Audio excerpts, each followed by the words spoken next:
Okay, the Lord be with you. And also with you. Dear Heavenly Father, there are so many, I think half the class is missing. Some are traveling, some are having procedures, some are sick, and some are harassed, I guess. I'll put Tony in that spot. But Heavenly Father, they need you. You know what their needs are. You know what you have to do, where your healing hand needs to be placed. And Lord, I just ask you to take care of every one of them.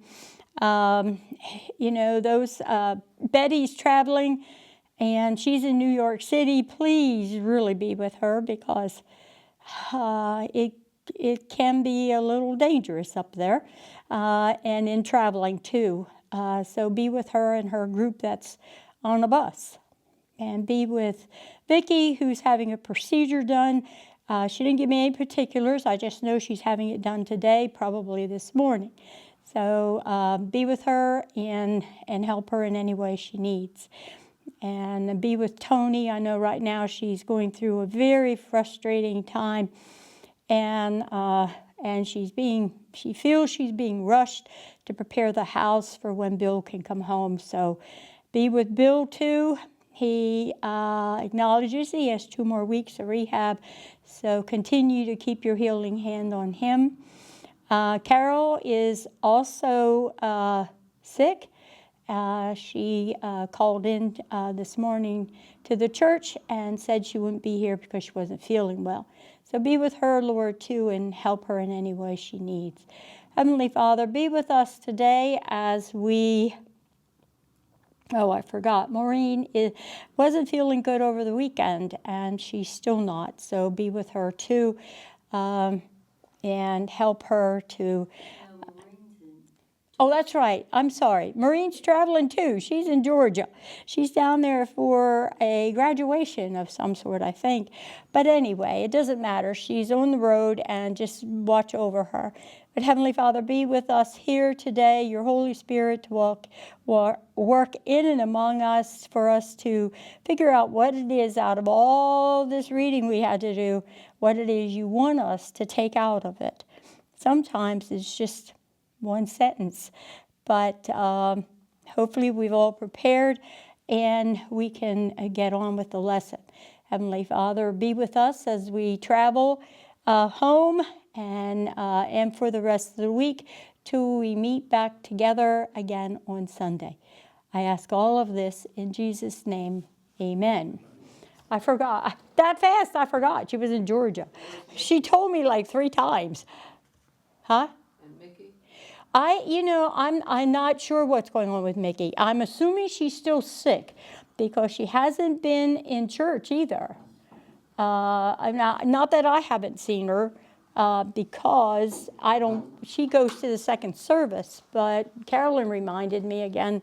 Well, I was there this past Sunday, but I was there later in a lot of seconds. Her husband came in, waved, but I didn't get a chance to talk to him, but I didn't see her. But I'm just surprised that she hasn't called me. She called me the first week and let me know she wouldn't be here. But she hasn't called me since then, and when our service is over, I don't stick around very long. When they had the coffee social last time, I actually stayed a little bit longer, but usually I'm out the door. But I will make it a point to call her this week and see what's going on with her. I know she has some health issues going on. Yeah, she's going to some, I forget what museum. She's traveling up there to go to a museum. And she told me several weeks ago that, this was planned. So, okay. Question. Growing up, what were some house rules that you found especially difficult to follow, and why? Getting home on time for dinner, my father was really strict about that. Because we did things after school, played soccer. Oh, sure. Didn't have cell phones in those days. No, but my grandmother had a very strong voice. And when it was dinner time, I'd be over across the street at the basketball courts that were on the elementary school lot, and I'd be over there playing basketball with the boys because that's who played there. And I played boys' rules. Unfortunately, it was the year after I graduated from high school that girls played full court. Up until then, I was a forward, and I was on one half and couldn't cross over the line, the middle line, and the guards couldn't come over it either. So it was, but yeah, that's how I learned to play. I played with the guys. Mine's a little weird. I just found it unusual that I had to sit across the table from my mother, even though younger sisters were sitting all around, but I had to be across. And the reason they gave me was because I was left-handed, and that would give me more room to eat. But I had to help serve to get the food to the little ones, the Oh, younger ones. And so I couldn't figure out why I was stuck back in the window area, but eventually I just had to wiggle out because my father was at one end. I couldn't get past him, so I had to wiggle out the other end. Once I got it served, I had the whole one side to myself. nice. It was different, but it was difficult to try and do lots Yeah. of times. I'm thinking, I can't understand quite the reasoning, but I know why she wanted now that I think about it, the little ones, I guess she wanted closer to her, yeah. but she wanted me to help serve. So Did you eat in the kitchen? we had a kitchen dining area all Oh, together. okay. We always ate in the kitchen. We had a dining room, which only got used at Easter and Christmas. Oh, no. Same This with one the was used china every day. and everything else, you know? Pretty much. We always ate in the kitchen. Yeah, and well, we did too. Our dining room only got used Christmas, Easter, and Thanksgiving. and Yeah. Friday night shrimp parties. My father always. Oh no, we didn't have. He had his friends over and they would, When and relatives. when my father was still at home, they played cards with my aunt and uncle on Friday night. Dining table. But no, they used the kitchen. Oh, The kitchen was the heart of our house. You know, when my uncles came to visit my grandmother, they congregated around the kitchen table. I mean, even when we got a TV, you know, the kids might go into the living room, but the adults were all around the kitchen table. That was where everybody congregated. But only on the holidays did we use the dining room. And I found that, you know. But that's why I don't find dining rooms I don't care about having a dining room. I mean, I have a dining room in my condo because the kitchen is, what do they call it? The galley kitchen. So that's basically part of my kitchen too. But yet it's set up as a dining room, but it's rarely used. So. We used the dining room when I was raising, our kids, they did homework there.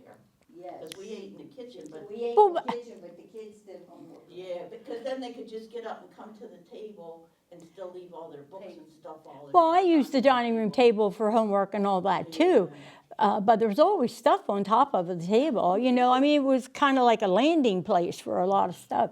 And then when it got to be time to be able to use it, then you had to clean all that off. You know, but anyway, Nancy, do you have one?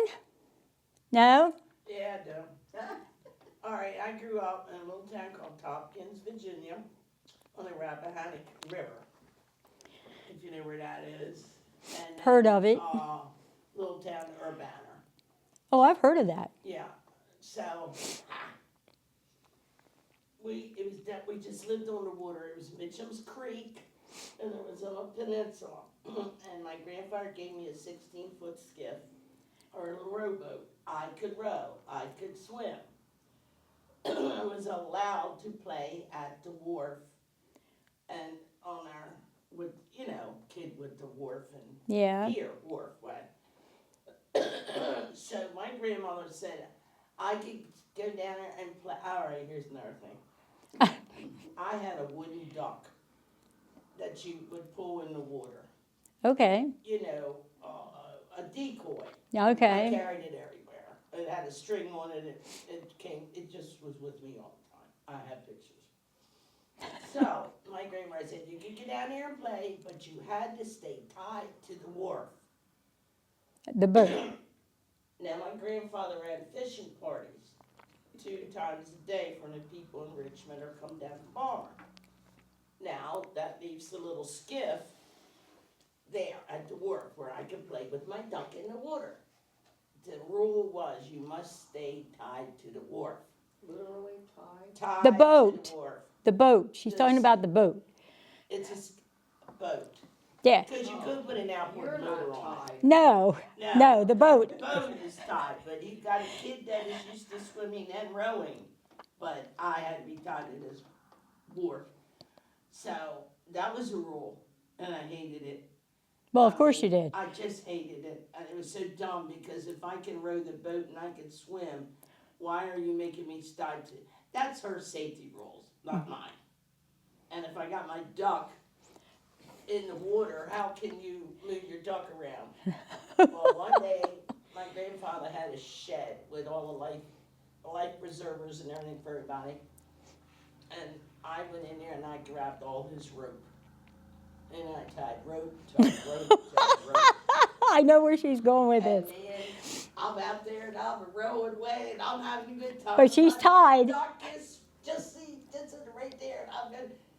And I looked up and my grandmother was coming down the steps. With a full head. Nancy Lee, and I wasn't in any trouble. Yeah. I knew I wasn't. And she down that word. I told you to stay tied to this wharf. And I just moved to the front of the boat and I picked up my rope and I said, Grandma, but I am. I knew she was going there. Oh, yeah. Good idea. Oh, And she said, I raised 2 boys. You know, and then here I come along. But Grandma, I am. But to me, that was just, it didn't make any sense. it did to Grandma, though. Why couldn't, if you let me do this, if you're on the wharf or my grandfather's in his boat, you know, the big, huge boat, and he says, yeah, you can go out and do that. I wasn't tied to the wharf then. Right. So, yeah. Well, we couldn't go outside in the summer until 11 o'clock, and no friends could knock on the door until 11 o'clock. And they all knew. Wow. Because we got up and we had chores to do. My Oh, mother just yeah. didn't want to be rushed to get everything done, you know, our breakfast and get the chores done. And I wanted to be outside because I could hear everybody out there. I Oh, lived yeah. in the row And you were house. in the house. Yeah, and I could hear them. They're all out there playing. And I Well, was sure they glad are. because nobody could come to our door, and I wasn't allowed out till 11. And then we came back in at like 4 o'clock. I can't remember the exact time she made us come in.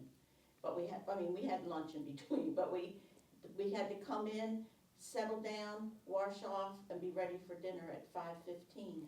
Real strict in the summer, real structured. You know, our So- day was yeah. real structured.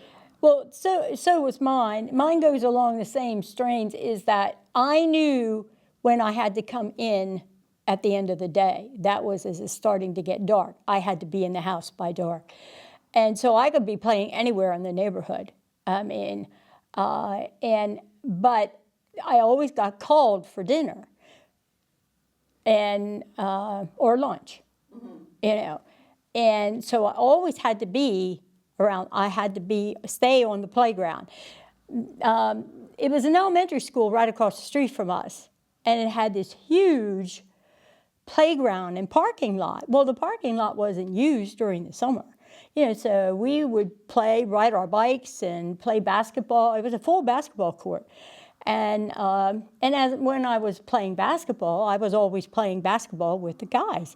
And, you know, younger, I mean, the neighborhood, I was the only girl in the neighborhood until I was probably in we would call it middle school now, but it was junior high. Then we finally had one girl move into the neighborhood. My deal was wash your hands. No matter when I came back in the house, I had to wash my hands. because I was out playing. You know, no matter if I was going to eat anything or do it, I mean, I had to wash my hands. And that drove me nuts. But that was my grandmother. I have a question for everybody. Is there anybody who didn't have any neighbors at all? Oh, no, we lived in town. Down Virginia, our driveway was a mile I'm and a gonna- half long. Oh, my God. Okay. See, and I was like the And I opposite. would over jog, and the last, and my uncle didn't have any kids, so I was raised with my grandmother and my aunt. and uncle. Okay, I was raised on a farm, and so I Yeah. had certain farm things I had to do. I put Right. the milkers together and all that kind of stuff, but I didn't have kids to play with. That's why I said I had my duck, my wooden duck, and I have pictures. Okay. I did have a chicken, but I accidentally ate that. Accidentally ate it. Baby hen, you know, because we had a chicken coop.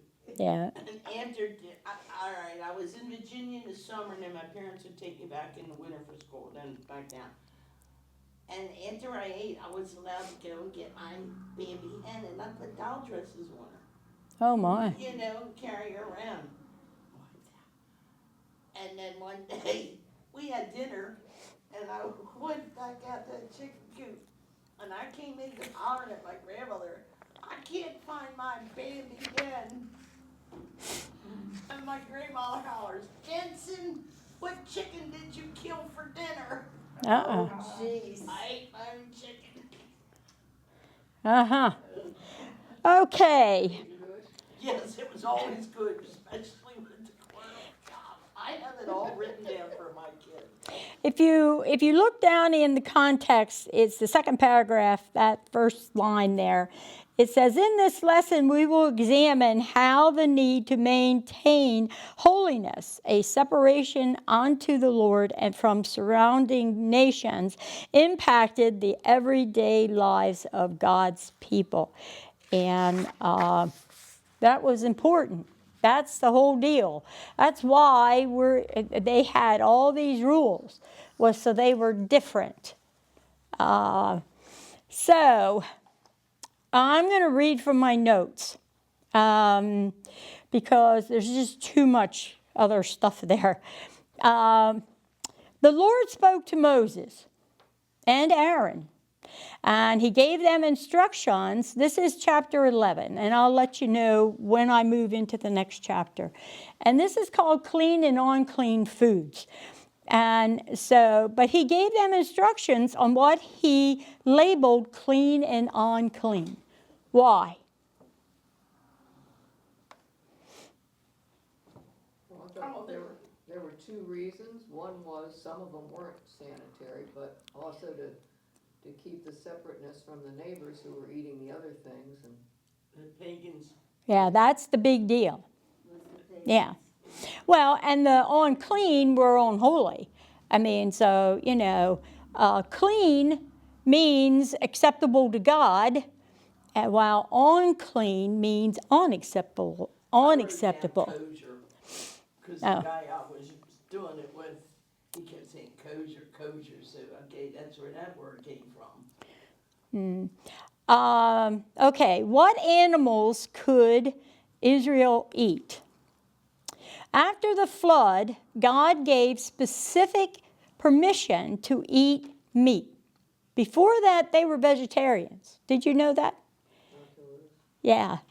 And major points are that Israel was to obey God's absolute standard no matter what, and B, the uniqueness of their dietary laws made it difficult for Israel to eat with the idolatrous nations around and among them, serving as a barrier to easy socialization with pagan peoples.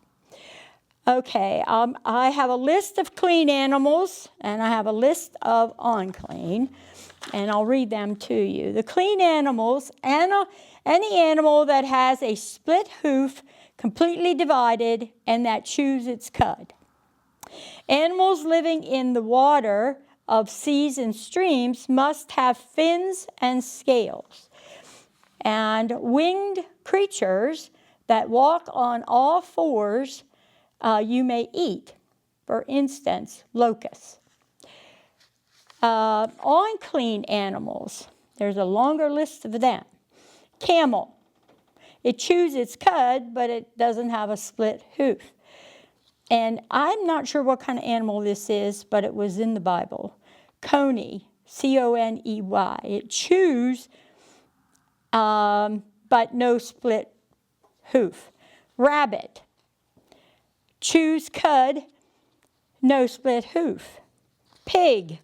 Split hoof, but does not chew its cud. Unclean. The fifth one is all other animals in the seas or streams you must not eat. 6, birds. The last includes many. Here are some of them that you can't eat. Eagle, vulture, raven, horned owl, hawk, osprey, stork, and bats. And there's even more that were listed there. I didn't give them all. Animals with split hoof, not completely divided, and does not chew cud. Animals that walk on paws or all fours. Animals move on ground, the weasel, rat, and any kind of lizard, the gecko, and chameleon. And I think this is the last one. 10, if an animal you can eat dies, it is considered unclean. So, I mean, Roadkill's out. that's right. Roadkill is definitely out. I had a friend who was a deer hunter. Oh. Witnessed the deer getting hit. Mm-hmm. So he jumped out and he asked the person that hit it, because it's your deer if you hit it. And they said they didn't want it, so he got it clean. He said it was the worst meat he ever ate because the adrenaline goes all through the animal and ruins the meat. So he said to me, I don't know if you're a hunter or not, but don't ever get a roadkill. Oh, wow. Okay. Side story. Deer meat, though, is really good. Yeah, we've eaten deer. but- Yeah, my uncles were all hunters, and we would have more squirrels and rabbit, and in deer season, they would always bring to my mom and my grandmother some deer meat, and yeah. A different guy, he would get so much, because he would hunt western Maryland, the eastern shore, and he had his own property. He would give us, Deer. we'd get roast and chopped. Yeah. Yeah. It's good. You have to know what to do with it, though. Never did his ground, did he? Yeah, he gave it one time. Yeah, it's good. Most of the time it's roast and I put it in a crock pot. Mm-hmm. Well, one of my favorite things when I was out in the Painted Desert and in their gift shop, there was a box of roadkill helper. Oh, gee. Oh, my. Seasoning. It was a joke box, but Oh. it was roadkill helper. Oh, my goodness. Okay. You must not touch the carcasses, or you will be unclean till evening. If you pick up one, you must wash your clothes and will be unclean till evening. Any article used, touching, unclean, must be put in water. Any unclean thing falls into clay pot, everything in it will be unclean. And if not cleaned, anything placed in it will be unclean. For instance, water or food, pot must be broken. If unclean thing falls into cistern or stream, it remains clean. I can't even find the logic there, but you cannot touch any unclean carcasses. That's like a big deal. And I'm going to read verse 44 through 46 in this section, and then we'll go into chapter 12. I am the Lord your God. Consecrate yourselves and be holy, because I am holy. Do not make yourselves unclean by any creature that moves about on the ground. I am the Lord who brought you up out of Egypt to be your God. Therefore be holy, because I am holy. These are the regulations concerning animals, birds, every living thing that moves in the water, and every creature that moves about on the ground. You must, I'll read this last 47. You must distinguish between the unclean and the clean, between living creatures that may be eaten and those that may not be eaten. For I am the Lord your God. This is the first time that this statement appears in Scripture. And it is made as a reason for all required separation and holiness. Chapter 12 is about regulations for childbirth. And these are instructions for women on how to cleanse themselves after giving birth. A woman becomes pregnant and gives birth to a son, will be ceremonially unclean for 7 days, just as she is unclean during her monthly period. On the 8th day, the boy is circumcised. Then the woman must wait 33 days to be purified from her bleeding.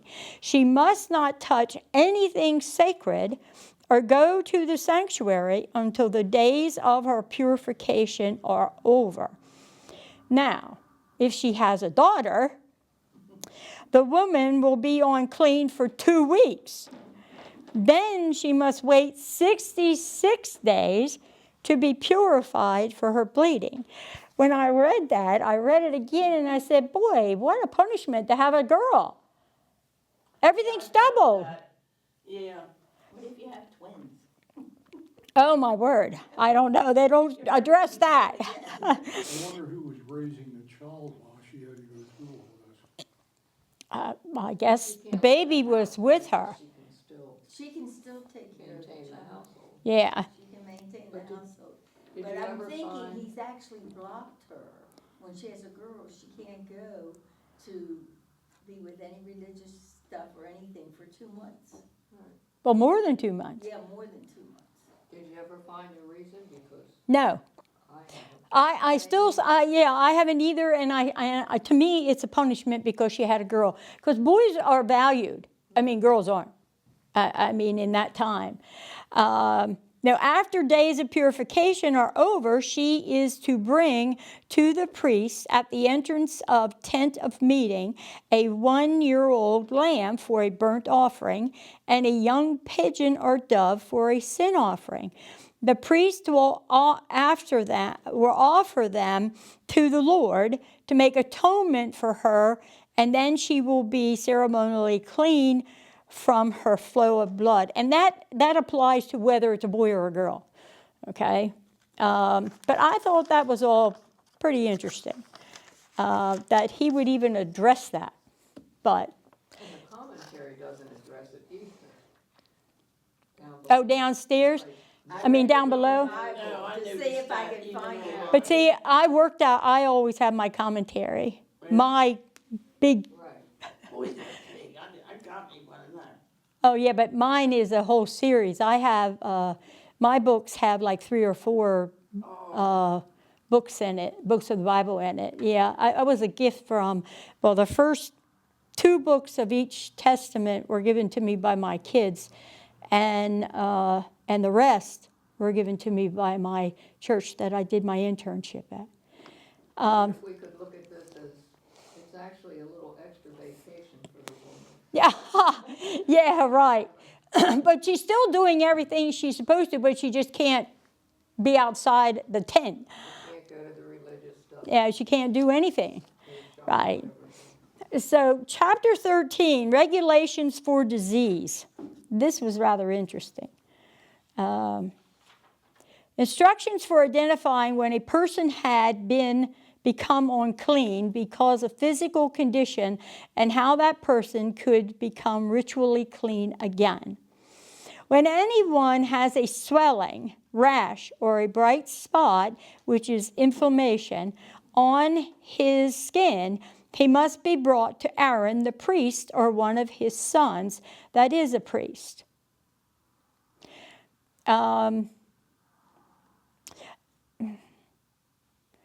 well, and also that might become an infectious skin disease. They have to, the priest will examine the sore on the skin, and if a hair in the sore has turned white, and the sore appears to be more than skin deep, it is an infectious skin disease, mostly leprosy. The priest will announce him on ceremonially unclean. If the sore is not more than skin deep and the hair is not white, the priest is to put the infected person in isolation for 7 days. On the 7th day, he will be examined again by the priest. If it has not grown, he will stay in isolation 7 more days. After this, if the sore has faded, the priest will declare him clean. The man must wash his clothes, and he will be clean. If after this the rash has spread, the priest will pronounce him unclean, and it is an infectious disease. If the rash is all over his skin from head to foot, and it has turned all white, he is considered clean. However, if raw sores are there, he will be declared unclean. If examined by the priest and sores turned white, he will be clean. If someone has a boil on his skin and it heals, and in its place is a white swelling or reddish white spot, he must see the priest. If it appears more than skin deep and the hair in it is white, it will be pronounced unclean. It is an infectious disease. If it is none of this, then the priest will put him in isolation for 7 days. If then the priest sees it is spreading, he will be declared unclean. The priest has a big responsibility, doesn't he? Oh, yeah. Same applies to someone with a burn on his skin and a reddish white or white spot appears in the raw flesh of the burn. If a man or a woman, similar skin conditions are described in these verses, and that's verse 29 through 44 of this chapter. They really go into detail about, it says, the aim of these laws was to protect the people from disease, but more importantly, to teach them by vivid object lessons how God desires purity, holiness, and cleanness among his people. And I want to read verse 45. The person with such an infectious disease must wear torn clothes. Let his hair be unkept, cover the lower part of his face, and cry out, unclean, unclean. As long as he has the infection, he remains unclean. He must live alone. He must live outside the camp. What do they do for food? I guess someone has to bring them food. And what? I don't know from... In Ben-Hur, they brought the food to the camp And left it. And then the lepers came and got it. Well, that makes sense, though. They can't... But it makes sense, really. Well, number one, you don't want to get near them because you don't want to catch it. And it's very infectious. I mean, leprosy is, people still get leprosy today, but they have stuff, the Catholic nun. I got something, all right. See if I remember, I have it written down. In 2021, over in London, it said UK, red squirrels. They discovered that the red squirrel over there in the park had leprosy. And they quarantined them all so that it wouldn't transfer over to the animal. So animals have been known to get leprosy that spreads to the human. But it's in 2021, squirrels having leprosy. I thought, Well, wow. it's still out there.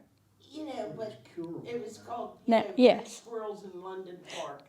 And I wrote that down because I thought, holy. Well, even if you when you read this, even back then, some people would get past it because they might have had just a slight, case of it or whatever.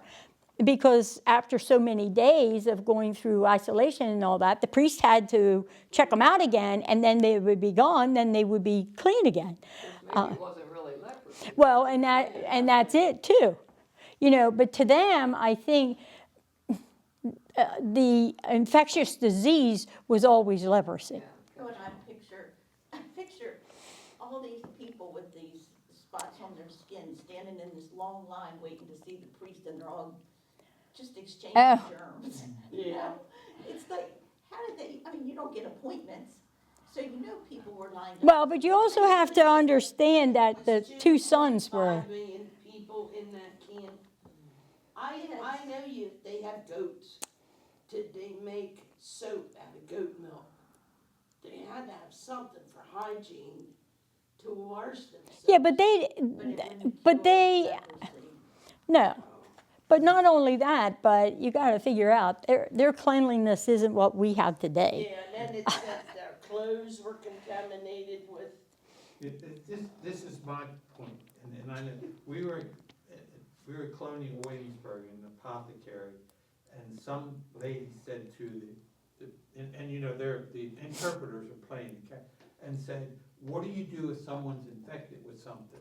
And he goes, how do you get infected with something? The apothecary. They didn't know. That there were germs. They didn't know about Oh, germs. yeah, Right. they didn't know germs. They didn't know germs, so And that's They not used that to- long ago. they use the word infection here, but I think the translation we put it into a modern term where. Could be. Yeah, we're thinking like, we know about infections now and germs and stuff. It was something different, the meaning of the word then, because The Hebrew word. say what? The Hebrew word. Yeah. Yeah. There's something. Well, I agree with you.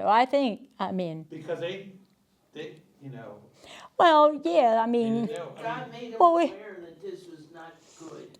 well, and that's, he was telling them what's clean and what's unclean. But they didn't know But- it was an infection. They Right. didn't know that word. No, I don't think so either. And also, when we talked about the sacrifices and the meat had been sacrificed, like on the third day, you throw it out. Well, the people probably didn't know why, they just knew God told them to throw it out. Yeah. Yeah. When I was in junior high school, it might have been biology class, I can't remember, but we would see books, and they were Africans, and the ones that had leprosy, a lot of times their arms were gone, the hand would drop off after a while, depending on where the disease was and how serious it was. Oh, yeah. It was scary. Just rotting away. Yeah. If he gets, well, and it's not taken care of. Sister Teresa was really big on helping the people with leprosy. She was known for that. She worked with them, and she was pretty special. I've read a book about her, and it's amazing actually what she did, and to help them out. Yep. Okay, the next section is called Regulation About Mildew, and this is part of the same chapter. It says, here are the instructions on what must be followed if the clothing are contaminated with mildew. If observed, it must be shown to the priest. Same process, 7 days. Then observed again by a priest. If mildew has spread, it's unclean. It is if it, pardon? Verses or chapter, even. I'm on chapter 13. Yeah, that's what I want. And it's a section in my book. It says regulations. It starts with verse 47. 47, okay. If it is destructive mildew, the clothing must be burned. If it has not spread, priest will recommend article be washed. However, after washing, the mildew has not changed, it is declared unclean. In other words, I guess if they wash it and it doesn't go away, it leaves like a stain or something, it's still considered unclean and it has to be burned. If you have mildew in your house, Bad news. bad news, washing isn't gonna take care of it. If mildew has faded after washing, the contaminated area, I love this, is torn from the article of clothing. If after this the mildew spreads to other parts, it will be unclean and burnt. But first, they'll just take that section out. Well, what are you going to do with this shirt that has this big hole? I don't know, but anyway. Right, have they one told them sleeve. to tear it. Well, that's if they have leprosy, but they're, Jeans that are all shredded. It had Pay no- more for that. anyway. Moving on to chapter 14. This is cleansing from infectious Yeah. skin diseases. I'm trying to read my own writing. The priest must go outside the camp to examine the person. So they're out, they're out there. If the person has been healed of his infectious skin disease, 2 live clean birds, cedar wood, scarlet yarn, and hyssop will be ordered by the priest to be brought to him. One of the birds will be killed over fresh water in a clay pot. Then the live bird, together with cedar wood, scarlet yarn, and hyssop, is dipped into the blood of the killed bird over the fresh water. 7 times it is dipped into the blood of the killed bird, which symbolizes purification. The bird is then set free to symbolize the leper's release from quarantine. The person then must wash his clothes, shave off his hair, and bathe with water to be ceremonial clean. After this, he can come into camp, but must stay outside his tent for 7 days. On the 7th day, he must shave off all his hair, head, eyebrows, beard, and the rest of his hair. He must wash his clothes, bathe himself with water, and then he will be clean. Why do you think he has to shave off all his hair? I'm not being funny. Cooties, them little bugs that get all in your hair. Well, the infection also gets in the Yeah, hair. Wouldn't that just Yeah. get rid of the eggs and whatever? Probably. That's why they waited 7 days. to do Yeah. that. I don't know. On the 8th day, a burnt offering, trespass offering, sin offering, and grain offering were made. A log of oil. A log of oil. That's just an amount of oil. Will also be brought.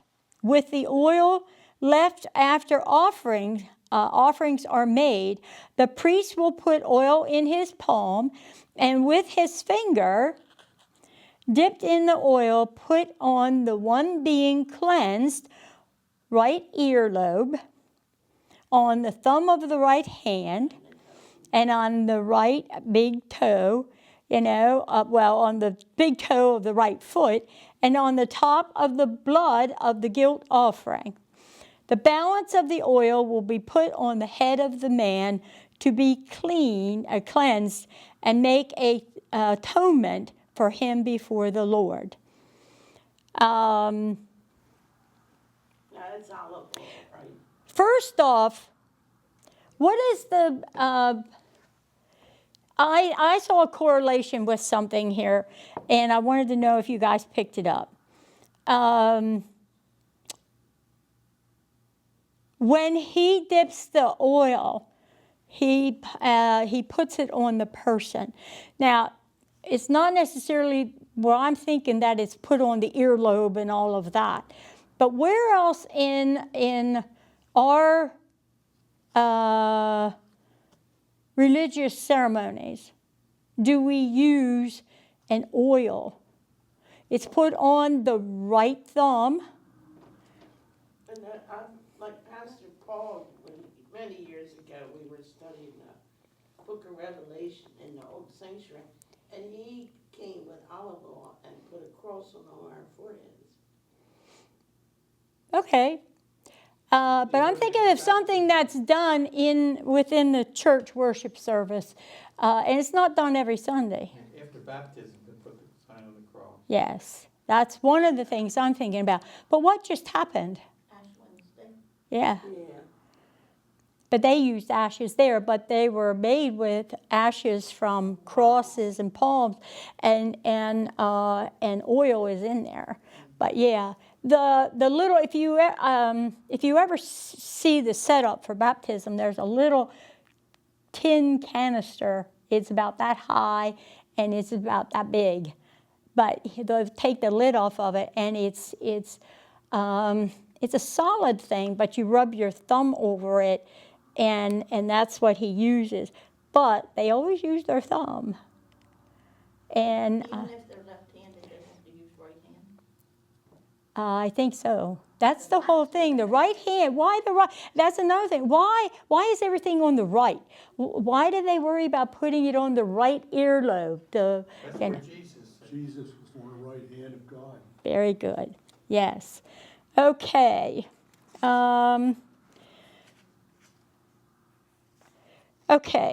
Chapter 15, discharges causing uncleanliness. This chapter deals with purification for bodily discharges for men and women. These are not handled any differently than the skin diseases. Whatever a person touched when unclean due to discharge was unclean. For instance, the bed, clothes, whatever he sits on, all need to be washed. Even people he touches are unclean and must wash their clothes and bathe. Now, let's see, chapter 15. I want to read verse 31.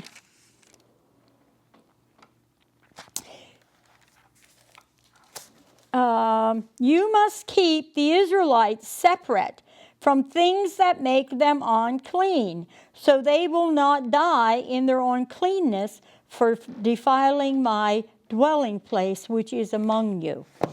That was important, because what if they were unclean and they came into the tabernacle?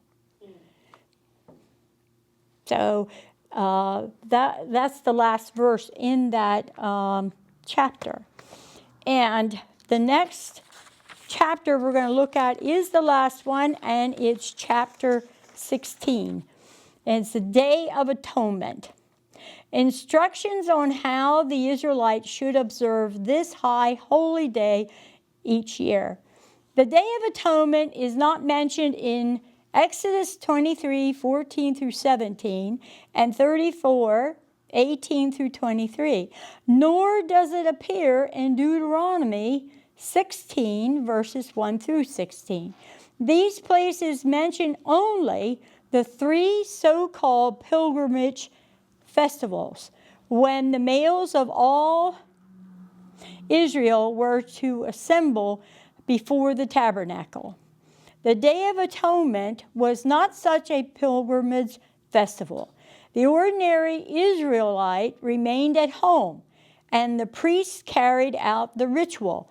It was the only day of fasting imposed on Israel, and was to be a special Sabbath of rest and solemnity. In other words, it was a solemn occasion. It was a time of special contrition, special sin offerings, and atonement. It is kept to this day by the Jews, and it is called Yom Kippur. This day had special symbolism. 2 goats were taken to bear the people's sins. One was killed as a sin offering. The other was set off into the desert to take away the sins of the people into an uninhabited place. The two goats then symbolized both a atoning sacrifice for sins by death and complete removal of the sins for which atonement was made. Clearly, the Day of Atonement was to symbolize for Israel every year the substitutionary atonement. God provided for their sins and total removal of their guilt. Aaron did indeed make atonement for the most holy place because of the uncleanness and rebellion and sins of the Israelites. The sins of Israel defiled the courts of the Lord, and these sacred precincts were sprinkled with blood to cleanse them from such uncleanness. The basic problem, however, was sin, and this was atoned for by substitutionary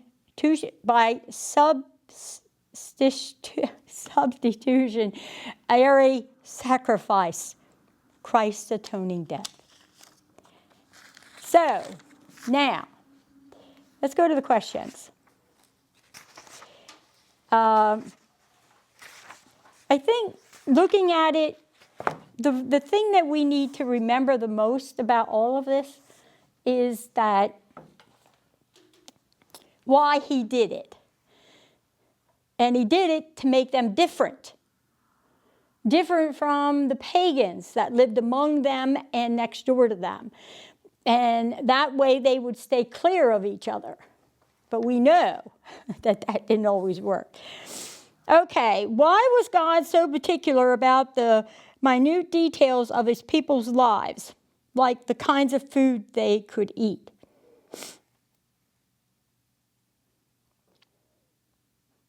It's what you just said. To make them different. Because the other people were eating all those things. Yeah, well, and They we, were his chosen people. yes. And I wrote that the dietary laws was an opportunity for them to show their obedience to God. Well, yeah, And it was his testing time too. yeah. That's good, yeah. It certainly was. I mean, because we know that they didn't follow through on everything that he wanted them to do. How did the cleansing regulations regarding the birth of a child reinforce God's holiness and the uniqueness of his people? Come on, Debbie, you got an answer there. Bruce laughed because what I put was good question.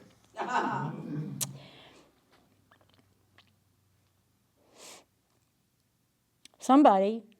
Oh, okay, again, this was a concept of a ritual purity known as blood loss, and the natural act of childbirth was considered a temporary unclean.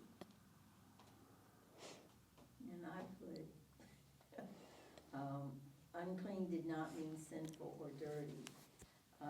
He ordered us to be fruitful and multiply. By keeping worship and sex entirely separate, God helped the Israelites avoid confusion with the pagans. Good, okay. The Israelites worship God as their loving creator and provider. Okay. I have something a little different, but it kind of goes along with it. The cleansing of the physical body was symbolic of the deep need for their heart's cleansing from sin's deadly disease. Question 3, how would you describe the regulations concerning those with various skin disease? Well, the skin disease was just greatly feared in those times. Yes, it was. They were highly contagious and they were fatal. They lost a lot of people.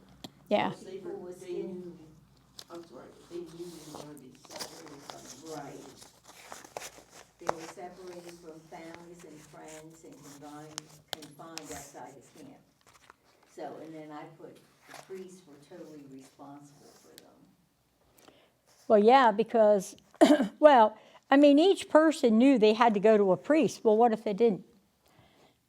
Well, I wondered that. I wondered how many people tried to hide. Well, they don't say anything about that. No, they don't, but But when you know the consequences of being discovered, yeah, then you might try to hide Then this. comes that burnt offering for guilt. Yeah. So they know that it's their responsibility to go to that priest. But it was God's way also of separating them from the Israelites. the rest of the people. Yeah. Yeah. I said that they were strict and careful to use isolation of the person. Leprosy was very contagious. Each skin problem was checked out by the priest, and he determined what needed to be done. So Aaron and his two sons had a big responsibility. I mean, to make sure that they made the right decisions, right? I mean, but God gave them the whole pattern, what to do. And the ability. Yeah, and so, but they still had a big responsibility.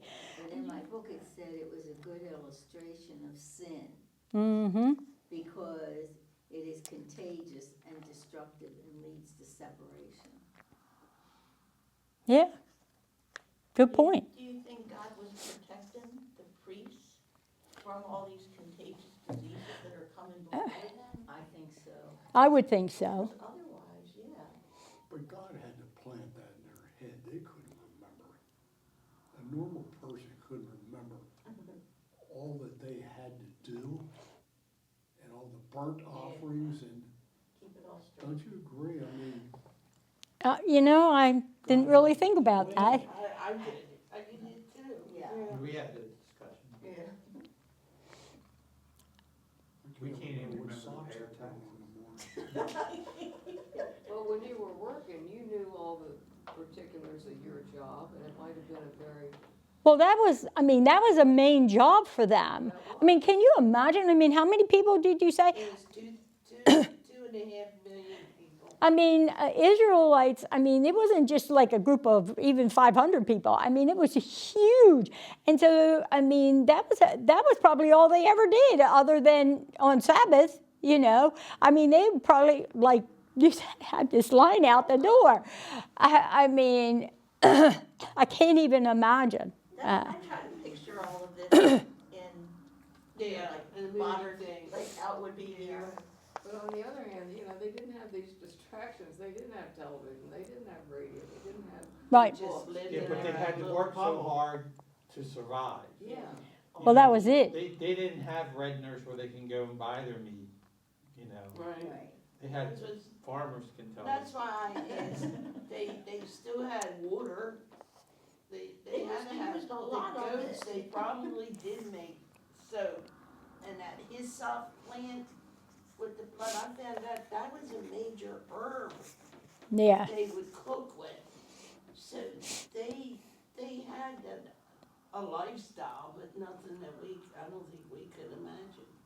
Well, I thought about, like, we love to watch Doc Martin, and he had a blood, he couldn't stand blood. Yeah. And I think about, suppose one of the priests Yeah. couldn't stand the sight of blood, he'd be in deep. Doo-doo, as they say. Well, If people got hurt, I was thinking like a broken arm, it's not written in here, but I imagine the priests knew how to take care of all that.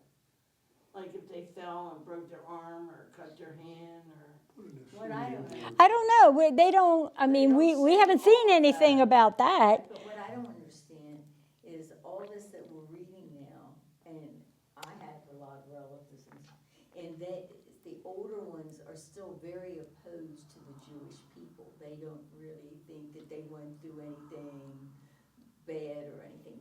They went through a rough time and God protected them, yes, but they're very still opposed to the Jewish people. Who? Some of my older, Oh. Okay. they're not older, they've passed, but the ones that Mm. have passed that were really old when I was growing up. Oh. I never had any of that influence. We only had one Jewish family in my town. I never really saw a black person until I went to middle school. Oh, I was a junior in high school. Yeah, you know. We had none and living I in was our also- town. Hey, I was scared to death to walk across the street to go to the circus in Baltimore at that. I wasn't afraid of them. I mean, I knew they were there. And I've never seen all that big buildings like that. Yeah, You had to be really sheltered. Yes. we had, our town, we had no black people in it. And even the towns around us. I mean, like, because I played basketball in high school, and we went to all these different places, never saw a black person. And I was a junior in high school, and I went with my mom. My mom worked for the Department of Motor Vehicles in Harrisburg, and she had to work this Saturday morning. So she said, well, when I get off work, we'll go get your prom gown. Because we didn't have any, stores in my little town that you could get a prom gown. So we had just barely gotten a Sears catalog store. And so I go with her.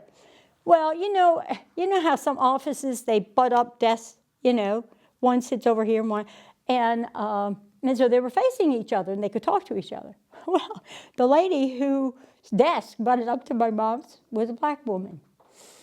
And I found her fascinating. But I had all these questions. Now you figure, I'm 15, okay? And I have never seen a live black person. And I'm looking at this woman and I'm trying to figure her out. And my mom had me filing these index cards that needed alphabetically. And I was doing that to help her. Well, I kept looking at this woman because it really intrigued me about her. So I had finished filing, and my mom was doing her stuff. And I come over and I said to Black lady, I said, can I ask you a question? She said, sure. And I don't think she expected the question I gave her, but she handled it perfectly. I said, how do you tell each other apart? And she looked at me and she smiled at me. And she said, well, how do you tell each other apart? And I said, well, look. She said, just look at me and my mom. I mean, my mom has dark hair. I have blonde hair. And, my skin's a lot lighter than hers. And there's people out there with brown hair. But your people, have all the same color hair and all that. She said, but we don't have all the same color skin either, And, she was very nice. She didn't get angry with me or anything. My mom could have crawled underneath her desk. She was so embarrassed that I would talk to this woman like that. But the woman didn't take offense or anything. She was wonderful, actually.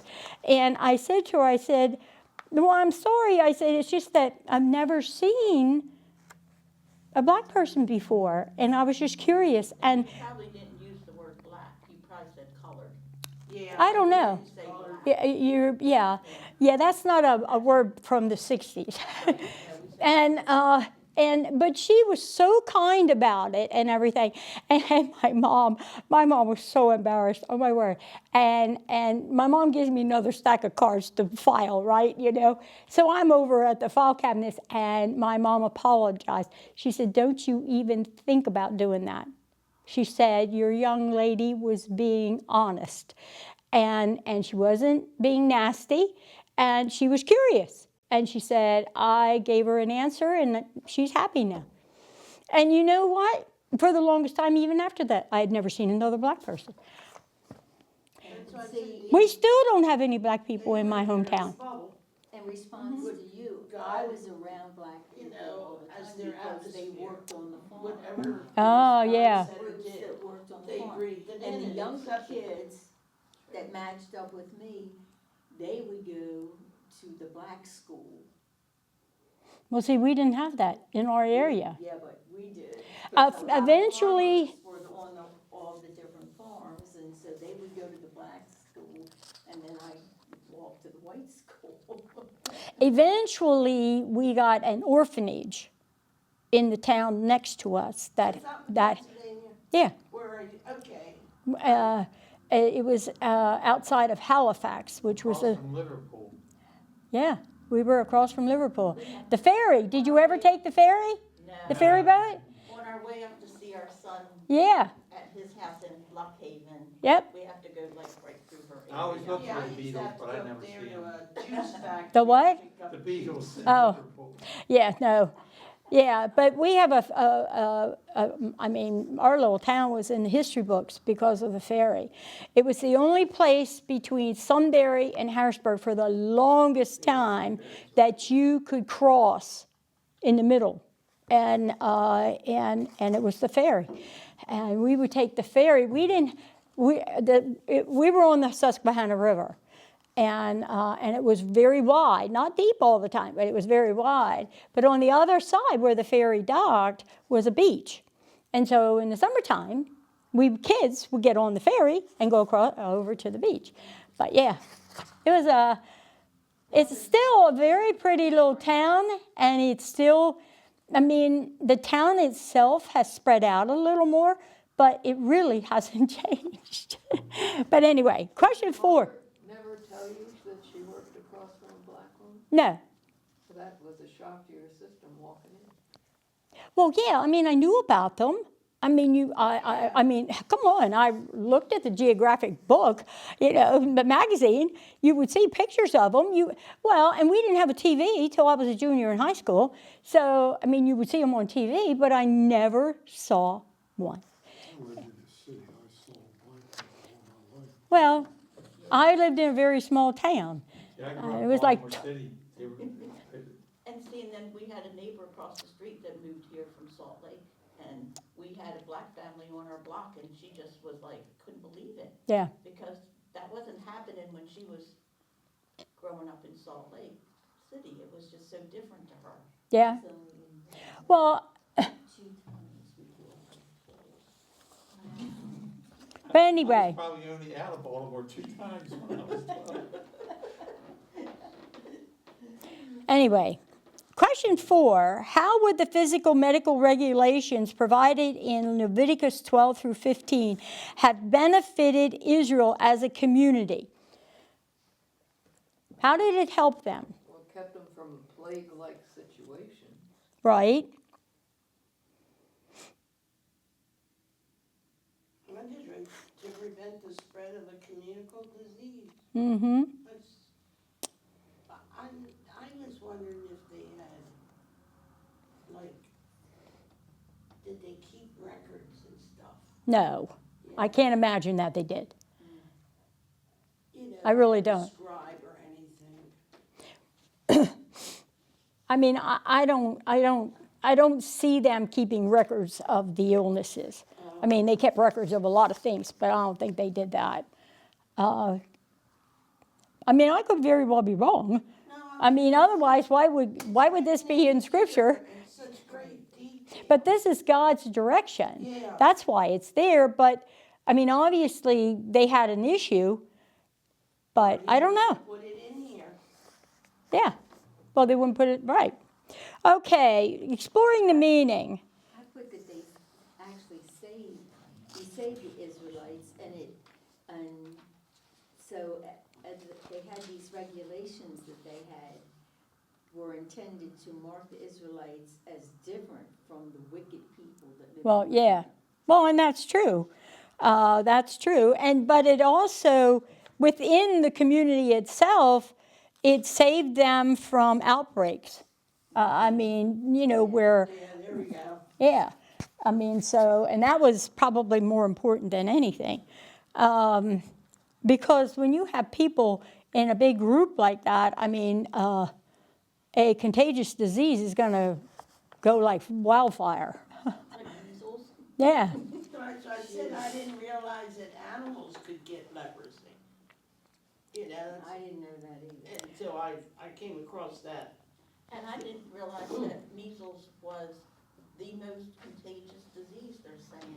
I mean, we all grew up getting measles. 'Cause we didn't I had what they I call, didn't know it was Never the had. most yeah, I was, contagious. What is that where you get that vaccine for smallpox? Oh, is that what that was? Because mine, I never got a scar from it. I did. Mine's right up here. My kids, when they were little, and I would wear a sleeveless top or something, they would take their finger and circle it. Because yeah, My mother they do had have them. Put it on my leg so I wouldn't have a scar. Oh, I mean, I had a little Been what? You've been. That's cool. Still have your That's different. Yeah, my kids do have them though, too. We were talking about animals with disease. I had a Well, doctor is tell that me where that shingles AIDS comes came from the then? monkeys. No, shingles comes from chicken, Chickenpox, yeah, I don't know if chickenpox that's true or virus. not, but that's what they told me. Were you So allergic they to might have had that back then too. But because I'm an old Measles. school teacher and I was exposed to measles, Oh, there you go. they're still checking me to see if I have the The immunity. immunity, because I had caught all these little diseases the first 4 Different types years. of measles too. Huh? There's different types, but I had anyhow, that's why they German use my measles. blood. That's what I had. Measles, I guess. I was like 3 or 4. I had the German measles really bad. I mean, my grandmother would sit with me all day long. That's when I learned my ABCs, how to count, how to tie my shoes. I mean, she would read Bible stories to me. And we were in like a semi-dark room because they were afraid of them getting into my eyes and going blind. I mean, it was really, I was sick for, I don't remember that. I just remember sitting on my grandmother's lap and her always reading me. And then, the fairy tales. I learned all of them then too. How long were you sick? I was very sick. I was probably in that back room for a month. Yeah, oh, easy. Yeah. They were very careful with how I was, because I was so young. And but I remember that. So the doctor said, told my mother that I would never, ever probably catch measles of any kind again because my body had built up such an immunity to it. And that's the same way I had poison ivy. I had it literally under my eyelids, in my mouth. I mean, it was horrible. And the doctor said she could sit in poison ivy and not get it. And I never have. And I was probably, I was in elementary school, but it was during the summer, so I didn't miss any school or anything. Yeah, my brother was like that. He'd have to be sitting in a darkened room. Now, but what's the other one? Poison oak? Stop and get it. Yes. That I get. So I have to watch that. But poison ivy, nope. Okay, going on. Let's go to the questions. There's really nothing more. What are we on now? We're on question 5. Okay. I mean, the section there, basically it goes over everything we've already discussed anyway. In what ways are Christians supposed to be set apart from the rest of the world today?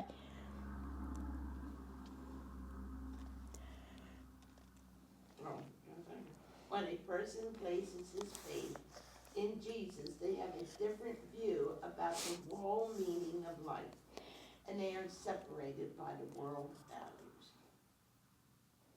Okay. There's supposed to be forgiveness of people and supposedly people that don't believe in anything or don't go to church can see a difference in you Mm-hmm. so that you shine in their eyes and maybe they want to be the same. Good. Okay. Anyone else have something different? I put, look at people as individuals to be loved, forgiven, cared for, etc., rather than as Arab or different color or nationality or political party, etc. Okay. Good. Question 6. We're only going to do 6 and 7. I didn't have you do 8. Yeah, I did. What are some practical steps you can take to separate yourself from the world's corrupting influence? This is one of Bible study. Okay, that's good. I could pray, read the Bible, and also have Bible study. Yeah,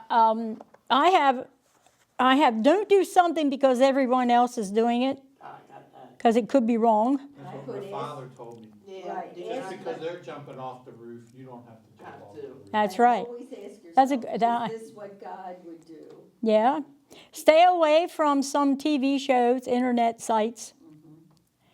Socialize with fellow Christians and do Bible studies. I wrote to be the light of the community by speaking words of truth and to give grace. Okay. I have avoided sinful places because when my mother was growing up, bowling alleys Oh my. were considered a bad place to go, and then it became pool halls Yeah. was a bad place to go, and it's like, we've wiped out all that now. I mean, nobody thinks of going to. Yeah, I We had a know pool why. table in our dining room. I mean, she was born in 1915, so we're talking. Oh. way back. Oh wow. Yeah. She was 11 years older than my mom. Well, I wasn't born until she was 36, so, Yeah. But anyway, that's when she was like, bowling alleys, oh no, we weren't allowed to do that. We did bowling in gym class. We would walk from the high school down to the bowling alley. That's neat. Well, I would have to get the number 19 bus. I can't remember the name of that street, but I was working on The number of the bus. Howard Street. I worked on Howard Street. But I had to walk past the block. Oh yeah. in order to Oh get to yeah. My bus stop. You know, we used to have to. It's like, We used to have to drive up when we went to see my mom because we didn't go through the tunnel. We went through town. We went through the city, and because we lived in Dundalk. Of course, when we were coming back from visiting my mom, it was always late, and the kids would be sleeping generally in the back seat, right? Well, this one time, Clint wasn't. And, of course, there was a lady of the night standing on the corner. And I'm just shaking my head, and then I hear Clint say, "What is she doing now? She's freezing." oh my gosh. Yeah. John, my husband, being very quick on the answer, says, "Oh, she's waiting for a bus." But I hated walking through there. I hated the smell, Well, we always drove through there. you know. I mean, to get home. That was, you Now, I know. did peek in the summertime when the doors were open. I would peek in there because I was curious. Well, anyway, question 7. What are some religious traditions and rituals that people often use today to portray themselves as being clean? Easter and Christmas. Yeah. Oh, that's my first thing. That's my first thing. I wrote going to church. Communion? with a thankful heart. Do you know that if you take communion and you're not serious about it, it doesn't count? That's the truth. And you have to be thankful that you took the communion. Yeah. Even if you attend church, I put. Well, and that, Say you're going to church. yeah. Well, that's the second thing I have. I have coming to church every Sunday, but not living a clean life. I mean, you come to church, but you're only there for people to see you're there. You're not there to learn anything or, Pharisees. yeah, Jesus was that's it. talking about. Yep. Pastor John said one time, I don't remember, just offhand, or if it was in a sermon or something about going to people's houses and the Bible books would be real dusty. So they had Oh, the that's Bible adorable. sitting out. Yeah. It never got touched. I had something that I came across when they says that people were going to be healed.